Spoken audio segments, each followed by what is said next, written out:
Good morning student. आज का जो हमारा टॉपिक है वो भी एक कोलिगेटिव प्रॉपर्टी है। लास्ट जो टॉपिक हुआ था वो था elevation in boiling point. Elevation का मतलब अगर हम सॉल्वेंट में कुछ सॉल्यूट डालते हैं तो उनके बॉइलिंग पॉइंट में कुछ इंक्रीमेंट आता है। आज का जो टॉपिक है वो है थर्ड जो कोलिगेटिव प्रॉपर्टी, वो है डिप्रेशन इन फ्रीजिंग पॉइंट।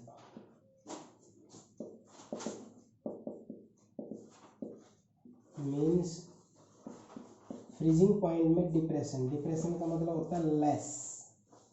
ठीक है, कि जब कोई सॉल्यूशन है सॉल्वेंट है उसके अंदर अगर हम सॉल्यूट ऐड करते हैं तो उनके ऑस्मोटिक प्रेशर डिक्रीज होने के कारण उनका फ्रीजिंग पॉइंट जो होता है वो कम हो जाता है। उसी को हम डिप्रेशन इन फ्रीजिंग पॉइंट कहते हैं। तो अब फ्रीजिंग पॉइंट को समझाने के लिए मैं आपको बता रहा हूँ। मान लो ये मैंने बीकर ले लिया है, ये इसमें वाटर लिया है यानी कि लिक्विड। तो ये लिक्विड और सॉलिड, ये सॉलिड मान लिया मैंने, ये लिक्विड मान लिया। ठीक है, एल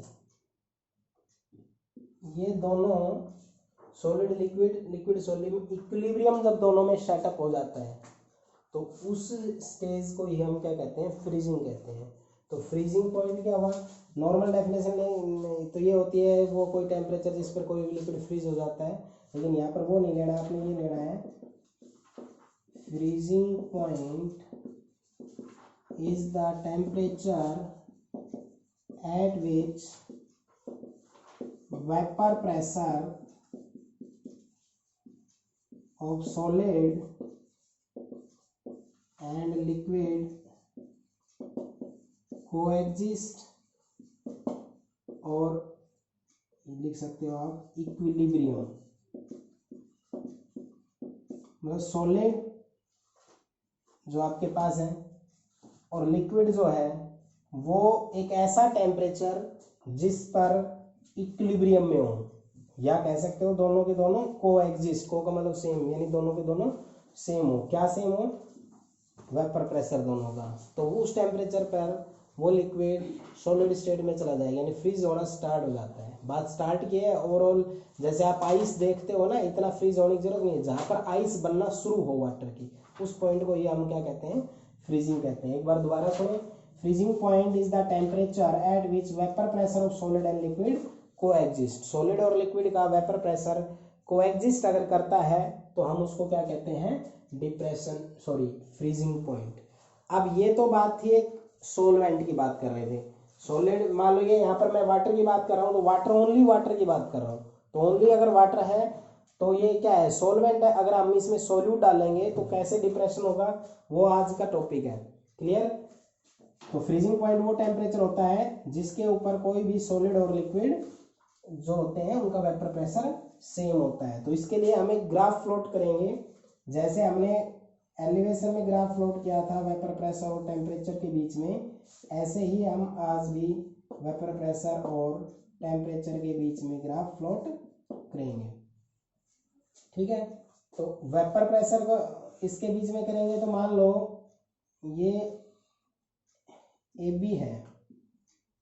बिल्कुल नॉर्मल इसी तरीके से समझना कि आपको पता है किसी का भी कोई टेम्परेचर है, हमने वो फ्रीज करना है, टेम्परेचर कम करते जा रहे हैं, मींस वेपर प्रेशर कम होता जा रहा है, कम होता जा रहा है, कम होता जा रहा है, कम होता जा रहा है। AB से रिप्रेजेंट कर रहे हैं हम सॉल्वेंट को, किसको रिप्रेजेंट कर रहे हैं, इसका फ्रीजिंग वेपर प्रेशर कम होता जा रहा है। एक स्टेज आ गई, ये आ गई A, जिसके ऊपर ये फ्रीज होना शुरू हो गया। तो मैं इसको यहाँ पे ड्रा कर लूँगा और इसको मैं यहाँ पे ऐसे ड्रा कर लूँगा, यानी कि ये वेपर प्रेशर और ये जो टेम्परेचर इस पॉइंट पे कोएग्जिस्ट कर रहे हैं। इसका मतलब इसके ऊपर ये फ्रीज हो गया, यानी कि ये इसका फ्रीजिंग पॉइंट हो गया सॉल्वेंट का। तो फ्रीजिंग पॉइंट सॉल्वेंट का मैं रिप्रेजेंट कर रहा हूँ TF0 से। क्लियर। अब बात किसकी करेंगे, अब बात सॉल्यूशन की करेंगे। सॉल्यूशन मान लो ये है अपने पास CD। ठीक है, क्या है ये, सॉल्यूशन तो जैसे ही सॉल्यूशन कैसे बना, सॉल्वेंट के अंदर कुछ सॉल्यूट डाल दिया। तो ये बात आपको मैं पहले ही क्लियर करवा चुका हूं कि जब कोई सॉल्वेंट में सॉल्यूट डालते हैं तो सॉल्यूट उसको ट्रैप करता है तो इंटरेक्शन होती है तो वेपर्स में कम जाने देता है, जिसकी वजह से वेपर प्रेशर कम हो जाता है। तो वेपर प्रेशर कम हो जाता है तो जो ये ग्राफ था यहाँ से वेपर प्रेशर अगर इसका कम है तो ये इससे नीचे आएगा। सिमिलरली जब हम टेम्परेचर के हिसाब से वो डिक्रीज होता जा रहा है, आप टेम्परेचर कम कर रहे हैं तो डिक्रीज होगा, ज़्यादा कर रहे थे कल तो वो ज़्यादा हो रहा था, तो टेम्परेचर कम कर रहे हैं तो वेपर प्रेशर डिक्रीज होता जा रहा है। और एक स्टेज आई जिसके ऊपर आके ये क्या कर गया, को एग्जिस्ट कर गया। तो इसको मैंने यहाँ पे ड्रा कर लिया, ठीक है। मान लो जैसे एग्जाम्पल के तौर पे वाटर की बात कर रहे हैं तो ये 0 डिग्री था, ये मान लो -1 डिग्री सेल्सियस था। यानी कि जब हम सॉल्वेंट में सॉल्यूट ऐड करेंगे तो वो उसी टेम्परेचर पर फ्रीज नहीं होगा जिस टेम्परेचर पे सॉल्वेंट होता था। क्यों? क्योंकि जब हम सॉल्यूट सॉल्वेंट में ऐड करते हैं तो सॉल्वेंट पार्टिकल सॉल्यूट पार्टिकल की ट्रैपिंग करता है, जिसके कारण उनका वेपर प्रेशर क्या हो जाता है, डिक्रीज हो जाता है। तो वो हमारा मान लो ये है तो, लेकिन यहाँ पर 0 और वो नहीं दिखाएंगे हम, क्योंकि हम एक वाटर का ये एग्जाम्पल लेके नहीं चल रहे, कोई भी सॉल्यूशन हो सकता है। इसको हम रिप्रेजेंट करेंगे TF से। क्लियर? ए और सी को मैं अगर मिला दूं ये कर्व के अंदर तो ये आपका है फ्रोजन, जो भी पार्ट है फ्रोजन पार्ट है ए और सी के बीच में। तो यहां से ध्यान से एक बार इनको अच्छे से समझें। सॉल्वेंट था प्योर, प्योर का मतलब होता है कि उस सब, जैसे ये वाटर है इसमें सिर्फ और सिर्फ वाटर के पार्टिकल हैं। क्लियर? तो जो वाटर के पार्टिकल है, अगर ओनली वाटर के पार्टिकल ही वेपर प्रेशर में टेक पार्ट कर रहे हो तो वो इसके वेपर प्रेशर इसका प्योर स्टेट का होगा। इसके अलावा कोई और इसके अंदर ऐड नहीं है। जब कोई ऐड हो जाता है तो जो वेपर प्रेशर होता है वो इम्प्योर स्टेट का होता है। क्लियर? तो जो ये हमारे पास सॉल्वेंट था इसका अपना एक फ्रीजिंग पॉइंट तो होगा ही, मान लो वाटर था तो 0 में फ्रीज होता है। तो ऐसे ही ये बी से ए से इस ग्राफ को हम रिप्रेजेंट कर रहे हैं। तो यहाँ पे है तो यहाँ पर देखो वेपर प्रेशर भी ज्यादा है, टेम्परेचर भी ज्यादा है, ये डिक्रीज होता आ रहा है। एक स्टेज है इस पॉइंट पे आके, वो कहीं भी हो सकता है, मैंने जैसे बताया है कि स्टार्टिंग यहाँ से कर रहे हैं क्योंकि टेम्परेचर डिक्रीज कर रहे हैं, फ्रीज करने का मतलब टेम्परेचर कम कर रहे हैं। कम करेंगे तो इस पॉइंट पर आकर सॉल्वेंट जो प्योर होता है उसका वेपर प्रेशर और टेम्परेचर जो है इसका ग्राफ है, तो जो सॉल्वेंट पार्टिकल्स है उसका वेपर प्रेशर को एग्जिस्ट कर रहा है सॉलिड और लिक्विड स्टेज में इस पॉइंट पे, तो ये फ्रीज हो गया, तो ये इसका फ्रीजिंग पॉइंट हो गया। फिर इस सॉल्वेंट में मैंने डाल दिया है सोल्यूट डाल दिया तो वो वेपर प्रेशर को डिक्रीज करेगा, तो ग्राफ इससे नीचे आएगा। और उसका जब टेम्परेचर डिक्रीज करेंगे तो वेपर प्रेशर भी डिक्रीज होगा और एक स्टेज आएगी और वो मान लो यहाँ है, इससे तो कम ही आएगी। क्यों?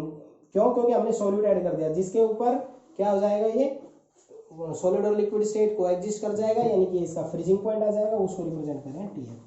सॉल्वेंट का था पहले TF0, जब हमने इसमें सॉल्यूट ऐड किया तो वो हो गया TF, यानी कि कम हो गया है। तो जो आपके पास डेल्टा TF होगा वो होगा TF0 माइनस TF। आप इनको ध्यान से समझें, जो TF0 है ये है freezing point of solvent, freezing point of solvent, और ये क्या हो गया, फ्रीजिंग पॉइंट ऑफ सॉल्यूशन। और ये क्या हो गया, दोनों का difference, depression in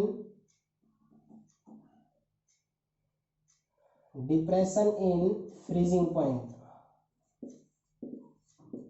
depression in freezing point. जो आपका डिप्रेशन इन फ्रीजिंग पॉइंट है उसको डेल्टा TF से नोट करेंगे। डेल्टा TF जो है इसकी यूनिट क्या होगी, केल्विन किलोग्राम मोल इनवर्स। जो कल हमने डेल्टा TB की यूनिट बताई थी सेम वही कांस्टेंट है ये, ठीक है। तो दो बातें अब तक आई हैं, पहले कि जो टेम्परेचर या जिस टेम्परेचर पर कोई सॉलिड और लिक्विड को एग्जिस्ट करते हैं यानी कि उनका वेपर प्रेशर सेम हो जाए, फ्रीजिंग पॉइंट। अब कोई सॉल्वेंट है उसका फ्रीजिंग पॉइंट अपना है, आपने उस सॉल्वेंट में कोई सॉल्यूट मीन साल्ट शुगर वगैरह डाल दिया तो उसका वेपर प्रेशर कम हो गया तो उसका फ्रीजिंग पॉइंट भी कम हो गया, वो हो गया है। तो पहले जो था बाद में इतना हो गया, कितना कम हो गया, उसी को हम उसका क्या कहते हैं, डिप्रेशन इन फ्रीजिंग पॉइंट। और जो आपका डिप्रेशन फ्रीजिंग पॉइंट है, जैसे कल एलिवेशन के बारे में बताया था, जो डेल्टा TF है ये डिपेंड करता है directly proportional to molarity, means कितना सोल्यूट आपने ऐड किया है पर किलोग्राम ऑफ सॉल्वेंट में, जैसे डेल्टा टीबी, क्योंकि कंसंट्रेशन ये कोलिगेटिव प्रॉपर्टी है, नंबर ऑफ मोल्स पे डिपेंड करता है, number of moles of solute पे डिपेंड करता है, कितना उसमें ऐड कर रहे हो आप, उस नंबर NaCl ऐड कर रहे हो, ग्लूकोज ऐड कर रहे हो, MgCl2 ऐड कर रहे हो, क्या ऐड कर रहे हो डिपेंड नहीं करता, कितना ऐड कर रहे हो इस पे डिपेंड करता है, और कितना ऐड कर रहे हो इस पे डिपेंड करता है, मतलब कंसंट्रेशन टर्म में आप उसको मोलिलिटी बोलोगे। अब जो डेल्टा TF आपका है, ये जो आपके पास डेल्टा TF है वो आपका हो जाएगा KF इंटू M। जो KF आपका होगा उसको ये कहेंगे, डेल्टा TF लिख दिया था, वो तो टेम्परेचर के लिए था, वो तो केल्विन होता है, डेल्टा T इसको बोलेंगे KF। ये डिप्रेशन इन फ्रीजिंग पॉइंट, इसको कहेंगे molar depression constant, molar depression constant. तो जो KB और KF है वो सेम ही है, सेम यूनिट है, कांस्टेंट है, न्यूमेरिकल में गिवन होगा। और अगर आप यहाँ पे मोलरिटी 1 ले लेते हो किसी भी सॉल्यूशन की, तो डेल्टा TF किसके बराबर आ जाता है, KF के। यानी कि इसकी डेफिनेशन क्या होगी, डेल्टा TF क्या होता है, ये होता है depression in freezing point, depression in freezing point इसके इक्वल हो गया, is equal to KF molar depression constant when molarity is equal to 1। अगर आप मोलरिटी 1 ले लेते हो तो डिप्रेशन इन फ्रीजिंग पॉइंट और मोलर डिप्रेशन कांस्टेंट दोनों बराबर हो गए। पिछले जो क्वेश्चन करवाया था उसमें डेल्टा TB और KB इक्वल हो जाता था, क्यों, क्योंकि दोनों के दोनों जो है एलिवेशन हो चाहे डिप्रेशन हो, दोनों के दोनों कंसंट्रेशन टर्म मीन्स मोलरिटी पे डिपेंड करते हैं। क्लियर यहाँ तक। आगे अगर आप इसका डेरिवेशन करना चाहते हो तो डेल्टा TF आपका किसके बराबर होता है, KF इंटू M। मोलरिटी की वैल्यू क्या होगी, W2 by M2 into 1000 divided by W1। ये वैल्यू यहाँ पुटअप कर दो, डेल्टा TF किसके बराबर हो जाएगा, KF into W2 by M2 1000 by W1। यहाँ से आप M2 की वैल्यू निकाल लोगे, KF W2 1000 divided by delta TF into W1। Molecular mass of solute निकाल दिया, किसका निकाल दिया, सोल्यूट मोलर मास। यही हमारा टारगेट होता है, हम हर कोलिगेटिव प्रॉपर्टी से मोलिकुलर मास ऑफ सोल्यूट ही निकालते हैं। तो यहाँ पर M2 तो molecular mass of solute gram, KF क्या होगा, molar depression constant, unit kelvin kilogram mole inverse, W2 mass of solute 1000 constant, delta TF depression in freezing point, W1 mass of solvent. तो ये mass gram, delta TF temperature kelvin, KF depression constant kelvin kilogram mole inverse. जैसे उसमें KB और delta TB use हो रहा था elevation में, बाकी सेम था, इसमें KF और डेल्टा TF यूज हो रहा है, बाकी सेम है, सेम ही टाइप का न्यूमेरिकल होगा, फॉलो कर लोगे।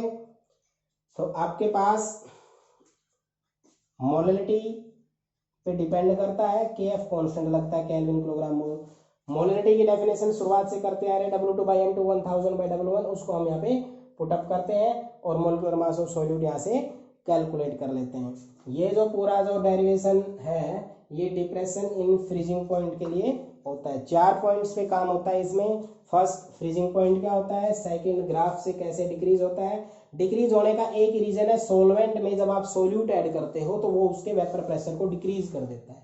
वेपर प्रेशर को डिक्रीज कर देता है तो वो कम वेपर प्रेशर पे जाके कोएग्जिस्ट करेगा, तो वो उसका फ्रीजिंग पॉइंट क्या हो जाता है, डिक्रीज। उसी को ही पहले जो सोलवेंट का होता है जितना बाद में हो जाता है उनका डिफरेंस जो रहता है उसी को हम freezing point, depression freezing point कहते हैं। डिप्रेशन फ्रीजिंग पॉइंट डिपेंड करता है मोलरिटी पे, कांस्टेंट लगाएंगे KF। M की वैल्यू होती है W2 by M2 1000 by W1, इसको पुटअप कर देंगे, M2 हम कैलकुलेट कर लेंगे। This is the derivation of depression in freezing point. Clear. Next अब आपके पास है इसके बाद फोर्थ कोलिगेटिव प्रॉपर्टी, जिसको हम बोलते हैं ऑस्मोटिक प्रेशर। क्या बोलते हैं उसको, osmotic pressure. Clear. Osmotic pressure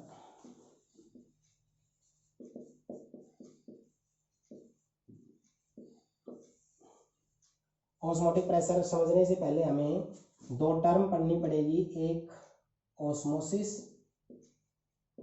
और सेकेंड डिफ्यूजन। डिफ्यूजन और ओस्मोसिस क्या होता है? डिफ्यूजन जो होता है, मान लो ये एक बीकर लिया आपने,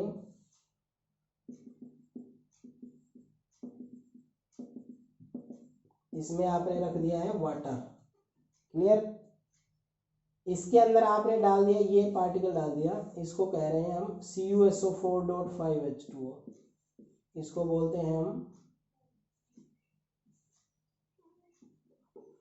ब्लू विट्रल, नीला था हिंदी में कहते हैं। आपने ये डाल के 2-3 घंटे के लिए छोड़ दिया, तो आप देखते हैं 2-3 घंटे के बाद जो ये था ये भी लिक्विड फॉर्म में ही आ गया, बट जो ये सॉल्यूशन है ना ये ब्लू कलर का हो गया है, ब्लू कलर का वाटर का सॉल्यूशन हो गया है। मींस ये जो CuSO4 था ये इसके अंदर मिक्स हो गया, क्लियर। आपने क्या किया था, सिर्फ बीकर लिया था, उसमें वाटर रखा था और उसमें ब्लू वाटर रख दिया था बस, ना आपने इसको हीट किया ना आपने इसको सेक किया, फिर भी अपने आप मिक्स हो गया। तो इस तरह की जो इंटरमिक्सिंग होती है उसको पहला एक वर्ड यूज कर रहा हूं, स्पॉन्टेनियस मिक्सिंग बोलते हैं उसको। क्या बोलते हैं? स्पॉन्टेनियस मिक्सिंग, अपने आप ऑफ पार्टिकल लिख सकते हो। मैं यहाँ पे सॉल्यूट एंड सॉल्वेंट पार्टिकल बोल रहा हूँ। सॉल्यूट और सॉल्वेंट पार्टिकल का अपने आप मिक्स होना, क्लियर। हायर कंसंट्रेशन से लोअर में और वाइस वर्सा।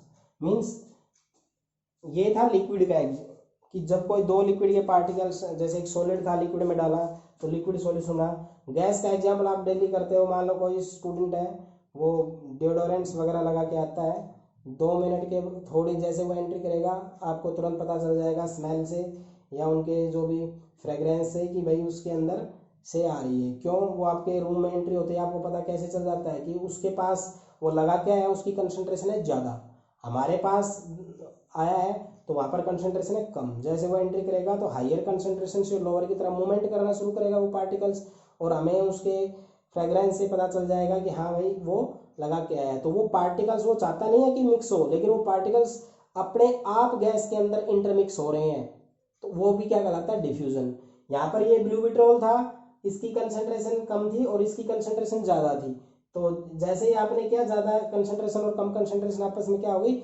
इंटरमिक्सिंग हो गई। इसको क्या कहते हैं? डिफ्यूजन। अपने आप हो रहा है। एक ये सॉलिड पार्टिकल ले लिया, मान लो ये सॉलिड है, दूसरा ये सॉलिड इसके ऊपर रख दिया, चाहे इसको आप पूरी जिंदगी रखे रखो ये कभी भी इंटरमिक्स नहीं होगा। इसका मतलब सॉलिड में कोई भी डिफ्यूजन नहीं होता है। तो डिफ्यूजन किस किस में होता है? गैस में होता है और लिक्विड में होता है। डिफ्यूजन जो होता है वो एक अपने आप होने वाली प्रोसेस है, हायर कंसंट्रेशन से लोअर कंसंट्रेशन में ये होता है, और स्पॉन्टेनियस मूवमेंट होता है इनके अंदर पार्टिकल्स का, क्लियर। तो डिफ्यूजन जो होता है ये एक स्पॉन्टेनियस प्रोसेस है सॉलिड सॉल्वेंट पार्टिकल के हायर कंसंट्रेशन से लोअर का। गैस और लिक्विड के अंदर ये होता है, दो लिक्विड मिलाएंगे तो भी इंटरमिक्स हो जाएगा अपने आप। एक आप लिक्विड ले लो वाटर, दूसरा उसमें थोड़ा सा डाल दो आप चलो आप डाल दो क्लोरोफॉर्म, तो अगर 5-7 बूंद क्लोरोफॉर्म डाल दो तो आप देखोगे वो बूंद शुरुआत में उसमें बूंद की तरह रहेगी, लेकिन 1-2 मिनट के बाद वो इसमें इंटरमिक्स हो जाएगी। तो वो अपने आप इंटरमिक्सिंग, ना तो आपको हीट करना है ना आपको इसको सेक करना है। अगर कोई पार्टिकल्स लिक्विड के हैं या गैस के अपने आप अगर इंटरमिक्स होते हैं, उसी प्रोसेस को ही हम क्या कहते हैं? Diffusion, clear. अब ऑस्मोसिस में और डिफ्यूजन में एक माइनर सा डिफरेंस होता है। ऑस्मोसिस क्या होता है वो मैं आपको अभी बताता हूँ। ऑस्मोसिस के लिए आपको एक एग्जाम्पल बताता हूँ मैं। ये मैंने बीकर ले लिया, इसमें 2 कंपार्टमेंट बना दिए, क्लियर। इसको मैंने बोला SPM, इसका मतलब होता है सेमी परमिएबल मेम्ब्रेन्स। क्या बोलते हैं? Semi permeable membranes. यहाँ पे मैंने रखा है, चलो वाटर रख रहा है, इसको मैं बोल रहा हूँ सोलवेंट।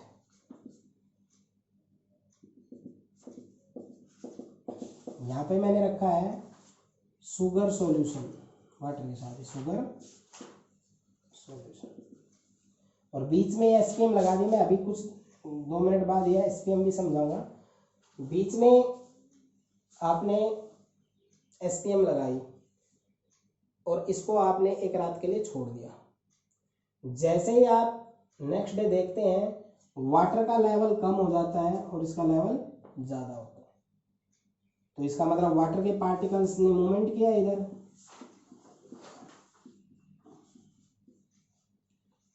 इसका मतलब यही हुआ ना कि वाटर के पार्टिकल ने मूवमेंट किया है, और जब तक मूवमेंट किया है जब तक कि दोनों के दोनों तरफ वाटर का लेवल बराबर नहीं हो गया।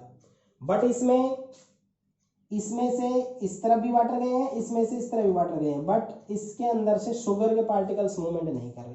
तो यहाँ से इसको तो मैं आगे बताऊंगा ही, लेकिन इससे पहले मैं सेमी परमेएबल मेम्ब्रेन से बता देता हूँ। सेमी परमेएबल मेम्ब्रेन्स ये क्या होता है? The membrane which moves only solvent particles, not solute particles। वो मेम्ब्रेन जो सिर्फ सॉल्वेंट पार्टिकल्स को मूवमेंट करने दे, सॉल्यूट पार्टिकल्स को नहीं। जैसे आपके पास NaCl प्लस H2 है, अगर ये सॉल्वेंट है और ये आपके पास सॉल्यूट है और ये एक मेम्ब्रेन लगा दी, यहाँ ये रखा हुआ है, तो यहाँ से सिर्फ H2O मूव करेगा, NaCl मूव नहीं करेगा। क्यों? क्योंकि जो NaCl होता है ये सॉलिड है, बेशक ये वाटर के साथ मिक्स हो गया है, लेकिन ये अपनी स्टेज चेंज नहीं करता। जब वाटर वेपर में चला जाएगा सॉलिड ही नमक बच जाता है नीचे, यानी कि ये इसके अंदर एक होमोजेनियस मिक्सर में है, ना कि केमिकली रिएक्शन में है। नमक इसके अंदर नमक की फॉर्म में है, सॉलिड है। पहले आप वाइट वाइट देखते हो, जब वो पानी में मिक्स हो जाता है तब भी वो उसके अंदर सॉलिड फॉर्म में ही है।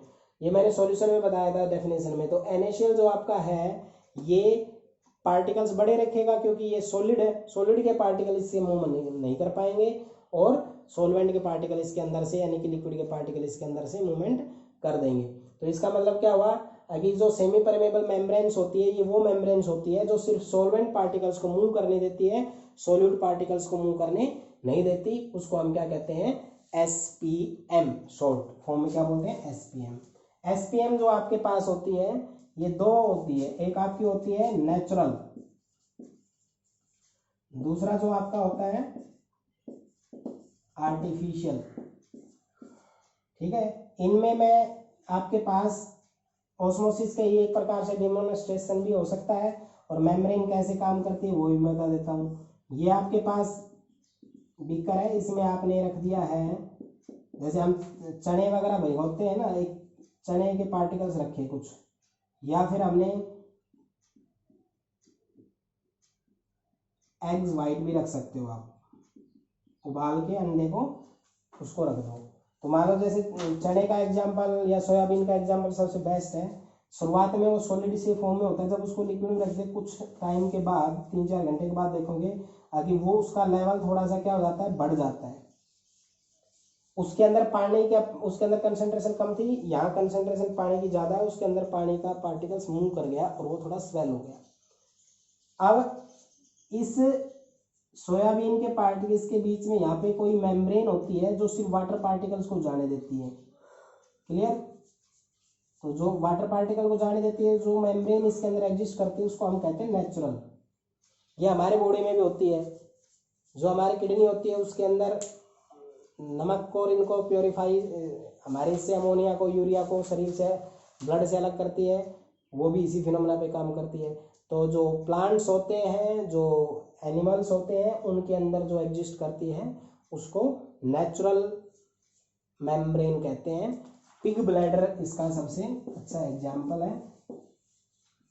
पिग जो होता है उसका जो ब्लैडर होता है सबसे बड़ा नेचुरल मेम्ब्रेन माना गया है। आर्टिफिशियल जो मेम्ब्रेन होती है, इसका एग्जाम्पल है कि आपके जो घर में यूज होने वाला आरओ होता है, आरओ के अंदर जो मेम्ब्रेन लगी होती है उसको हम आर्टिफिशियल कहते हैं। पैरासमेंट पेपर या Cu2 क्यूप्रिक फेरो साइनाइड इसका एग्जाम्पल है, क्यूप्रिक फेरो साइनाइड। फॉर्मूला याद मत करो अभी, याद रखो क्यूप्रिक फेरो साइनाइड। ये सेलोज नाइट्रेट, ये मैंने पॉलीमर में एग्जाम्पल बताया था सेमी सिंथेटिक में, सेलोज एसीटेट, ये क्या होते हैं आर्टिफिशियल। तो मेम्ब्रेन का काम दोनों का वही है, सॉल्वेंट को मूव करने देते हैं, सॉल्यूट को नहीं, बट नेचर में एग्जिस्ट करती है, आर्टिफिशियल जो होती है वो मैन मेड होती है लेबोरेटरी के अंदर। क्लियर, ये क्लियर हो जानी चाहिए डेफिनेशन। सेमी परमेबल मेम्ब्रेन्स वो मेम्ब्रेन होती है जो सॉल्वेंट पार्टिकल को मूव करने देती है, सॉल्यूट को नहीं। दो तरह की होती है, नेचुरल और आर्टिफिशियल।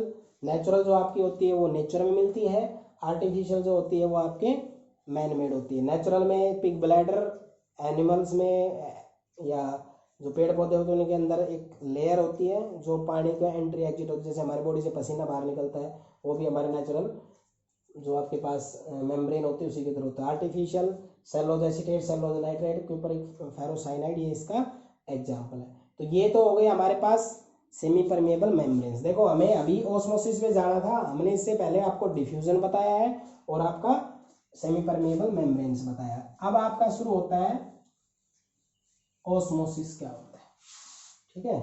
अब क्या शुरू होता है आपका ऑस्मोसिस, तो क्या बोलोगे, द स्पॉन्टेनियस फ्लो ऑफ किसका, सॉल्वेंट पार्टिकल्स फ्रॉम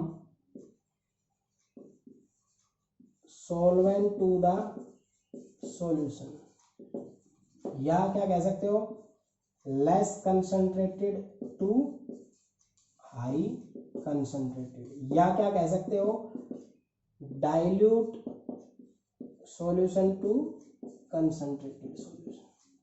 तो इसको आप याद करने में थोड़ी प्रॉब्लम हो, उससे बढ़िया है कि आप ये दो ही पॉइंट याद रख लो कि स्पॉन्टेनियस का मतलब पता है अपने आप, किसका मूवमेंट, सॉल्वेंट का।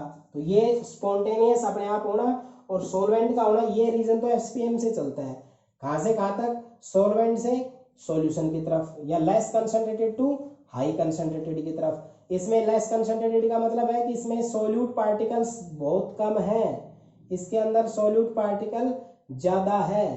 तो जब मैंने आपको कितनी बार बताया है कि जब सॉल्वेंट में ये शुगर सॉल्यूशन है तो शुगर प्लस वाटर है, तो एक बात ध्यान समझना, यहाँ वाटर था, इसका अपना वेपर प्रेशर होगा, लेकिन जैसे ही इसमें आप वाटर के अंदर शुगर ऐड करोगे, शुगर क्या हो गया आपका सॉल्यूट। तो आपको क्या बताया था, वो भी नॉन वोलेटाइल सॉलिड, मतलब जिसका अपना कोई वेपर प्रेशर नहीं होता उसको नॉन वोलेटाइल कहते हैं।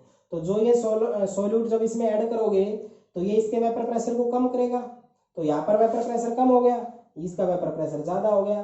तो ये जब मूवमेंट करता है तो ये क्यों करता है, क्योंकि यहाँ वेपर प्रेशर ज्यादा है, यहाँ वेपर प्रेशर कम है। तो डायनामिक इक्विलिब्रियम में लाने के लिए ये इस तरफ सॉल्वेंट पार्टिकल्स का मूवमेंट शुरू हो जाता है, और जब तक होता रहता है जब तक दोनों के बीच में मूवमेंट बराबर ना हो जाए, मींस इक्विलिब्रियम सेटअप ना हो जाए, ठीक है। तो इस तरह से सॉल्वेंट पार्टिकल्स का अपने आप किसी सेमी परमेबल मेम्ब्रेन्स की तरह मूवमेंट करना, लेस कंसंट्रेशन से concentrated to high concentrated solution की तरफ, या सॉल्वेंट से सॉल्यूशन की तरफ, इस तरह के मूवमेंट को ही हम क्या कहते हैं, ओस्मोसिस कहते हैं। क्लियर, क्या कहते हैं उसको, ओस्मोसिस कहते हैं। तो क्या हुआ, स्पॉन्टेनियस फ्लो हुआ, किसका फ्लो हुआ, सॉल्वेंट का फ्लो हुआ। कहां से कहां तक हुआ, सॉल्वेंट से सॉल्यूशन की तरफ हुआ, या लेस कंसंट्रेटेड सॉल्यूशन से हाई कंसंट्रेटेड सॉल्यूशन से हुआ। क्यों हुआ, क्योंकि सॉल्यूट ऐड करने से इस सॉल्यूशन का वेपर प्रेशर कम हो गया और इसका वेपर प्रेशर ज्यादा। तो एक ही बीकर में रखे हुए हैं, तो ये क्या चाहेगा, इक्विलिब्रियम सेटअप करना चाहेगा, जिसके कारण सॉल्वेंट के पार्टिकल्स इस तरफ अपने आप मूवमेंट करना शुरू कर देते हैं, और तब तक करते हैं जब तक कि दोनों का वेपर प्रेशर, यानी कि एक प्रकार से वेपर प्रेशर दोनों का एक प्रकार से इक्वल ना हो जाए, डायनामिक इक्विलिब्रियम बोल सकते हैं। तो समझ गए। तो डिफ्यूजन क्या था, डिफ्यूजन था पार्टिकल के अपने आप इंटरमिक्स होना हायर से लोअर की तरफ, ये क्या है, लोअर से हायर की तरफ। बट इसमें एसपीएम की रिक्वायरमेंट भी है, उसमें एसपीएम की रिक्वायरमेंट भी नहीं थी। मैं दो डिफरेंस बताता हूं, ऑस्मोसिस और दूसरा क्या, डिफ्यूजन। तो पहला तो आप दे दोगे डेफिनेशन का ही, ताकि डिफ्यूजन इंटरमिक्सिंग था। दूसरा मैं बताता हूँ, ये सिर्फ लिक्विड के लिए ही एग्जिस्ट करता है। ये किसके लिए एग्जिस्ट करता है? Osmosis liquid. और डिफ्यूजन जो आपका होता है ये आपका लिक्विड और गैस दोनों के लिए अप्लाई कर सकते हैं हम। डिफ्यूजन लिक्विड, पहला डिफरेंस दे दोगे इनकी डेफिनेशन का, दूसरा डिफरेंस दे दोगे लिक्विड का। ये सिर्फ लिक्विड के लिए ऑस्मोसिस होता है, इसमें लिक्विड और गैस दोनों के लिए होता है। इसमें SPM रिक्वायर्ड कंडीशन है। ये ऑस्मोसिस तभी होगा जब इसमें ऑस्मोसिस के लिए एक SPM होगी। इसमें no osmosis required, sorry no SPM require, इसमें रिक्वायरमेंट इसकी नहीं होती। इसको आप, ये आपका जो होता है ये लेस से मोर की तरह मूवमेंट करता है, और इसमें आपका मोर से लेस की तरह मूवमेंट करता है। और जो लास्ट डिफरेंस है इसको आप स्टॉप नहीं कर सकते। एक बार शुरू हो गया स्टॉप, मान लो एक बार इंटरमिक्सिंग शुरू हो गई, आप उसको रोक नहीं सकते। इसको आप स्टॉप कर सकते हो, दो तरीके से कर सकते हो। एक तो आप SPM को हटा दो, दूसरा आप प्रेशर चेंज करके इनको चेंज कर सकते हो। तो डिफरेंस, 5 डिफरेंस याद करने हैं। ऑस्मोसिस क्या होता है? Spontaneous flow of solvent particle from solvent to solution through SPM। ये क्या होता है? The movement of, spontaneous movement of solute and solvent particle from high concentration to lower concentration. ये osmosis is applicable only for liquid. Diffusion is liquid or gas. In osmosis SPM is required. In diffusion there is no any SPM required. Osmosis less से more concentration की तरफ movement करता है, diffusion more से less की तरफ करता है।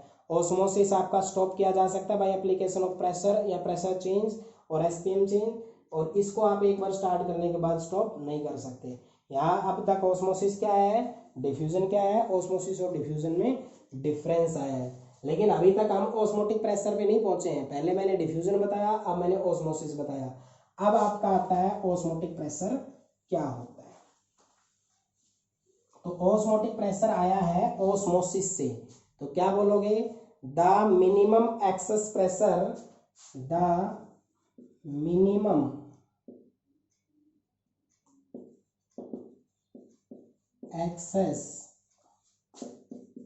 प्रेशर। देखो जो ऑस्मोसिस प्रोसेस होता है ना, वो ऑस्मोसिस में क्या होता है, ये एक हमारे पास बीकर था, ये आपकी SPM थी, यहाँ पे सॉल्वेंट था और यहाँ पर सॉल्यूशन था, ठीक है। यहाँ पर पार्टिकल्स का मूवमेंट हो रहा है। ऐसा प्रेशर हम अप्लाई करें कि इस सॉल्वेंट पार्टिकल्स के मूवमेंट को रोक दें। क्या बोला? इतना कम से कम वो प्रेशर लगाएं जो इन सॉल्वेंट पार्टिकल्स की एंट्री को रोक दे, ठीक है। तो उसको कहेंगे द मिनिमम, तो डेफिनेशन में कैसे लिखेंगे? The minimum excess pressure must be required, लिख दो, must be required to prevent the, एक दो वर्ड में डेफिनेशन फिनिश करो। प्रिवेंट द, किस, प्रिवेंट का मतलब होता है रोकना, किसका रोक, किसको रोक दे? Prevent the passage of solvent, passage of solvent, ठीक है, थ्रू SPM। बिल्कुल क्लियर समझ में आ गई होगी कि SPM से जो सॉल्वेंट पार्टिकल्स मूव कर रहे थे, उन पार्टिकल्स के मूवमेंट को कुछ प्रेशर अप्लाई करके रोकना ही ऑस्मोटिक प्रेशर कहलाता है, which is required to stop osmosis. दूसरी डेफिनेशन पहली ये हो गई है। Second, which is required to stop osmosis. एक वर्ड में अगर लेना चाहो तो ये कह सकते हो, ये वो प्रेशर रिक्वायर होता है जो ऑस्मोसिस को रोक दे। ऑस्मोसिस कैसे होता है? SPM के अंदर से सॉल्वेंट का मूव करना, फ्रॉम सॉल्वेंट से सॉल्यूशन। ये जो एंट्री कर करके पार्टिकल्स इधर जो इक्विलिब्रियम सेटअप करने के लिए आ रहे हैं, हम इतना मिनिमम से मिनिमम प्रेशर लें ताकि उसको ये रोक दे, तो क्या कहलाता है वो हमारा ऑस्मोटिक प्रेशर कहलाएगा। तो क्या कहेंगे, दो डेफिनेशन बताइए। Which is required to stop osmosis, osmosis को जो रोक दे क्या कहलाएगा, ऑस्मोटिक प्रेशर। या minimum excess pressure must be require, वो कम से कम प्रेशर जो एसपीएम के अंदर से सॉल्वेंट की एंट्री को रोक दे क्या कहलाएगा, वो आपका ऑस्मोटिक प्रेशर है। समझ में, यानी कि ये वो प्रेशर होता है जैसे सॉल्वेंट पार्टिकल ऑस्मोसिस हो रहा है, उसको रोकने के लिए जो प्रेशर लगाया जाता है उसको हम क्या कह देंगे, उसका ऑस्मोटिक प्रेशर कह देंगे। क्लियर। ऑस्मोटिक प्रेशर अब डिपेंड किस पे करेगा, डिपेंड करता है, सिंपल सा है ये, ऑस्मोटिक प्रेशर को पाई से रिप्रेजेंट करता हूं, directly proportional to concentration. Concentration means number of moles per unit volume. किसकी कंसंट्रेशन की बात करेगा, हमेशा सोल्यूट की बात करेंगे, तो N2/V भी लिख सकते हो। Directly proportional to temperature, simple सी बात है, अगर कंसंट्रेशन ज्यादा होगी सॉल्वेंट में तो उसका ऑस्मोटिक प्रेशर भी हमें ज्यादा ही लगाना पड़ेगा। क्यों, क्योंकि अगर हमारे पास ये है, इधर है सॉल्वेंट और इधर है सॉल्यूशन, सॉल्यूशन मतलब सॉल्यूट प्लस सॉल्वेंट, अगर ये सॉल्यूट ज्यादा होगा लार्ज, तो यहाँ पर जितना ज्यादा सॉल्यूट होगा उतना ही कम इसमें वेपर प्रेशर होगा, तो उतने ही ज्यादा सॉल्वेंट पार्टिकल्स इधर मूवमेंट करेंगे प्रेशर को मेंटेन करने के लिए, तो उतना ही ज्यादा हमें उनकी रोक करने के लिए प्रेशर बढ़ाना पड़ेगा। तो इसका मतलब जितना ज्यादा हमारे पास सॉल्यूट होगा वो उसके वेपर प्रेशर को उतना ही कम कर देगा, जितना कम वेपर प्रेशर होगा उतने ही एंट्री सॉल्वेंट की इधर होगी, और सॉल्वेंट की एंट्री ज्यादा होगी तो हमें उनकी एंट्री को रोकने के लिए ज्यादा प्रेशर रिक्वायर होगा, इसलिए osmotic pressure directly proportional to concentration है। दूसरा है टेम्परेचर, टेम्परेचर बढ़ाने से सबको पता है, टेम्परेचर बढ़ाने से पार्टिकल्स की वेलोसिटी बढ़ जाती है according to kinetic theory of gas और लिक्विड। तो लिक्विड जब हम इसका टेम्परेचर बढ़ा देंगे तो इसकी पार्टिकल्स की वेलोसिटी बढ़ जाएगी, वेलोसिटी बढ़ जाएगी तो सॉल्वेंट पार्टिकल्स जो एंट्री कर रहे हैं उनकी भी वेलोसिटी बढ़ जाएगी, उनकी भी वेलोसिटी बढ़ जाएगी, तो ज्यादा सॉल्वेंट पार्टिकल एंटर करने लग जाएंगे तो ज्यादा प्रेशर रिक्वायर होगा। दोनों इक्वेशन को कंबाइन कर देते हैं, Ct, इस कांस्टेंट को हटाने के लिए मैं लगा देता हूं R, तो CRT, R होगा गैस कांस्टेंट, R क्या होगा, गैस कांस्टेंट, तो pi is equal to CRT, एक तो ये हो गया। दूसरा इसको आगे करना चाहो तो आपका हो जाएगा pi is equal to CRT, C को ये रख दो भैया आप, number of moles per unit volume, RT, V को ऊपर ले जाओ, N2RT, N2 क्या होता है आपके पास, W2/M2 इंटू RT, मतलब मोल्स होता है, mass upon molar mass, M2 निकालना है भाई, क्योंकि ये भी एक कोलिगेटिव प्रॉपर्टी थी तो इससे भी हम मोलर मास ही निकालेंगे। तो ये आपके पास आ जाएगा मोलिकुलर मास ऑफ सोल्यूट। ये क्या हो गया, मास ऑफ सोल्यूट, R क्या हो गया, गैस कांस्टेंट, T क्या हो गया, टेम्परेचर, पाई क्या हो गया, प्रेशर मींस ऑस्मोटिक प्रेशर, और V क्या हो गया, इसकी वॉल्यूम। तो M2 निकालने के लिए आपको ये 5 टर्म चाहिए, एक बार दोबारा सुन लो। ये डायरेक्टली प्रोपोर्शनल टू कंसंट्रेशन के है, डायरेक्टली टेम्परेचर का, दोनों को कंबाइन किया, कांस्टेंट हटाने के लिए लगाया वो R गैस कांस्टेंट, वही गैस कांस्टेंट है जो आप कैसे लॉ में पढ़े थे 0.0821 वैल्यू। कंसंट्रेशन होता है नंबर ऑफ मोल पर यूनिट वॉल्यूम, यहाँ पे रख दिया, V मैं ऊपर लेके गया हूँ, N2 को मैंने W2/M2 लिख दिया है, M2 निकालना ऊपर चला गया, पाई V नीचे आ गया। हमने यहाँ से भी क्या कैलकुलेट कर लिया है, मोलिकुलर मास ऑफ सोल्यूट। तो elevation in boiling point, depression in freezing point, osmotic pressure और RLBP, चारों के चारों कोलिगेटिव प्रॉपर्टी में जो हमारा टारगेट होता है वो मोलिकुलर मास ऑफ सोल्यूट निकालना होता है। तो ये सब आप कर लोगे, ये आपका क्या था, ऑस्मोटिक प्रेशर। अब इनसे रिलेटेड कुछ छोटे छोटे क्वेश्चंस हैं, वो मैं साथ साथ ही बता देता हूँ आपको। वो है, पहला तो आपका जो बताया जा रहा है वो है, जैसे मान लो ये मैं 2 बीकर ले लेता हूँ, एक ये बीकर ले लिया मैंने, इसमें एग रख दिया भाई, क्या रख दिया, एग, इसमें भी क्या रख दिया, एग। 2 सॉल्यूशन के अंदर मैंने रखा है एग्स, ठीक है, एग ऐसा नहीं कच्चा उबाला हुआ, ठीक है, ऊपर की जो जर्दी है उसको हटा के एक बार ये ऐसे रख लो, पहले रखा है मैंने बैकेंट में, ये भी एग ही है, ऐसे ध्यान रख लो। पहले किस में रखा है, वैकेंट में, फिर किस में रखा है, एक सॉल्यूशन है, सॉल्यूशन अभी बताया नहीं मैंने, ये एग रखा, फिर एक और अलग सॉल्यूशन के अंदर रखा है। पहला वाला जो है हमारे पास वो मैंने रखा है वाटर के अंदर। अब ये सॉल्यूशन क्लियर कर रहा हूँ, ये है वाटर और ये है साल्ट प्लस वाटर, मतलब नमकीन पानी बोल सकते हैं इसको, ठीक है। क्या हुआ, पहले तो बीकर खाली में रखा है, फिर ये वाटर के अंदर रखा है, फिर ये साल्ट के अंदर रखा है, और एग वही है, तीनों same size, same shape, same mass, सब बराबर में हमने एग को रख दिया। कुछ टाइम रखा रहने के बाद हम देखते हैं जो इसमें एग होता है ना, इसमें वाटर में, ये ऐसे शेप हो गई। तो आपको देखो शेप का हिसाब लगा के, शेप बढ़ गई, स्वेल, क्या हो गया, स्वेल।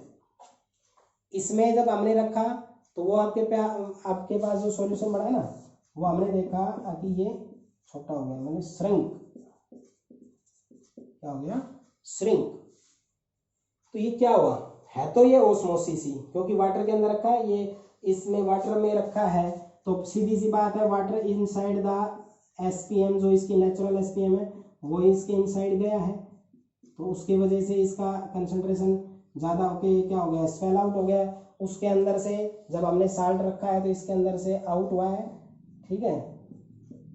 तो इसको हमने क्या कहा है, इसको हमने कहा है श्रिंक। तो इसका मतलब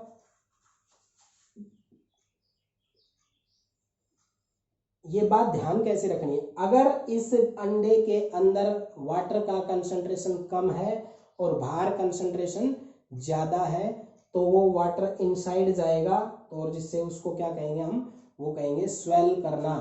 और जब वाटर नमक के सॉल्यूशन में रखते हैं तो सॉल्यूट डालने से इस वाटर का वेपर प्रेशर हो गया है कम, इस वजह से वाटर की कंसंट्रेशन हो गई है इसमें अंडे से कम, अंडे के अंदर वाटर की ज्यादा है, तो अंडे के अंदर से वाटर के पार्टिकल्स इसके अंदर आना स्टार्ट कर देते हैं, तो ये हो जाएगा श्रिंक, मीन्स सिकुड़ जाएगा, और ये क्या हो जाएगा, स्वेल, ठीक है। तो और एक दो प्रैक्टिकल एग्जांपल ले सकते हैं, जैसे अपने घर में बनाते हैं पिकल्स, तो जो अचार होता है उसको हम जब साल्ट सॉल्यूशन में रखते हैं, तो जैसे ये भी साल्ट में रखा था, तो साल्ट ही डालते हैं ना उसके अंदर, पिकल्स के अंदर, तो कुछ समय के बाद जो पिकल्स होते हैं वो वाटर के पार्टिकल्स को क्या करना कर देता है, शुरू कर देता है छोड़ना, तो इसको क्या कहते हैं, ये सब आपके डिमोन्स्ट्रेशन है ओस्मोसिस के, इसके जो ओस्मोसिस है उसके प्रैक्टिकल एग्जाम्पल है, इस तरह से ये आपका होता है, ठीक है।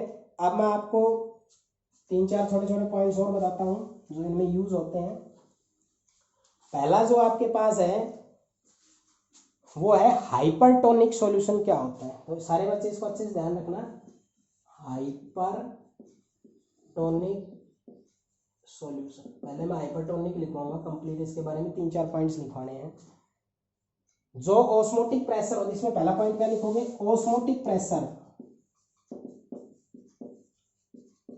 ऑस्मोटिक प्रेशर जो इसका होता है ज्यादा होता है, किससे, ऑस्मोटिक प्रेशर इज, हाइपर का मतलब ज्यादा ही होता है, तो ऑस्मोटिक प्रेशर क्या लिखोगे, is more than the solution, more than the solution.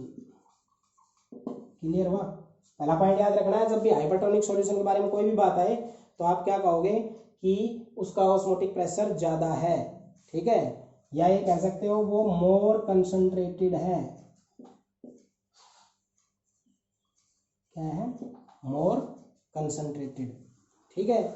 तो जैसे आपके पास ये एक वो ले लिया मैंने, इसके अंदर हमने कुछ भी डाला है, ये एक सॉल्यूशन ले लिया, अगर इसकी कंसंट्रेशन ज्यादा है, हाई, और इसकी कंसंट्रेशन लो है,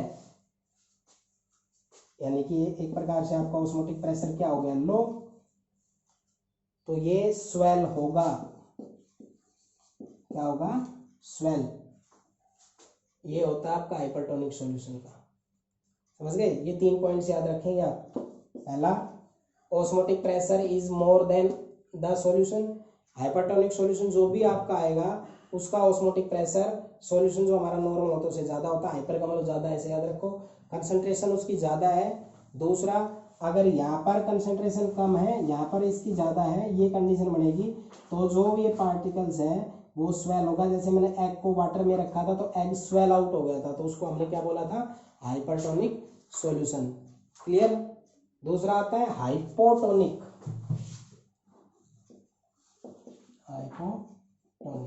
हाइपोटोनिक में इसका उल्टा कर दो, osmotic pressure is less than solution. Solution से कम होगा, लेस कंसंट्रेटेड होगा।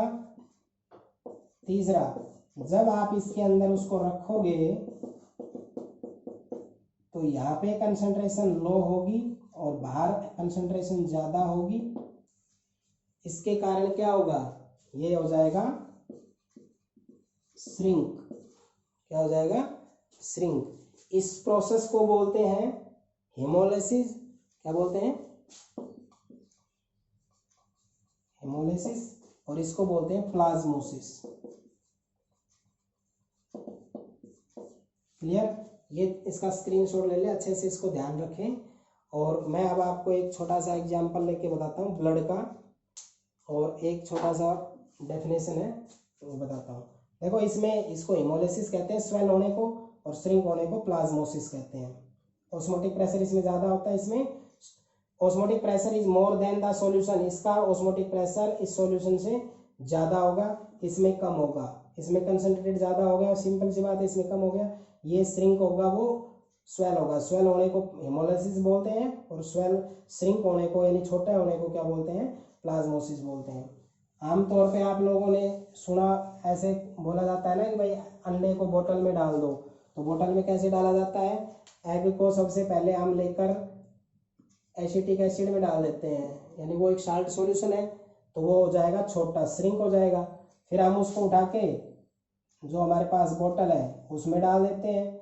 बोतल में और क्या डाल देते हैं, बोतल में हम वाटर डाल देते हैं। वाटर डालते ही क्या होगा, ये स्वेल हो जाएगा, तो पूरा अंडा जो था वो बोतल के अंदर चला गया। ये सारा श्रिंकिंग और स्वेलिंग से ही होता है, मीन्स हेमोलिसिस और प्लाज्मोसिस से ही होता है।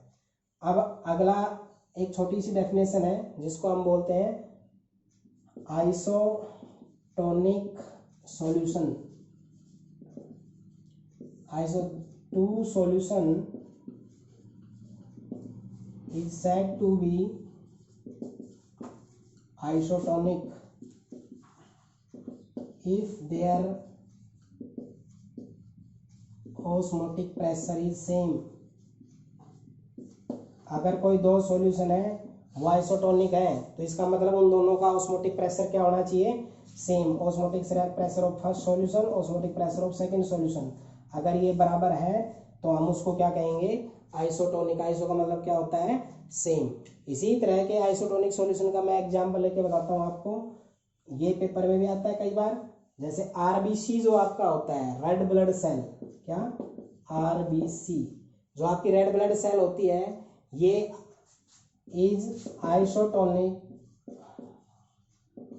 With 0.9% NaCl W by volume, मतलब 0.9 ग्राम NaCl है और 100 ग्राम जो है वो सॉल्यूशन का है।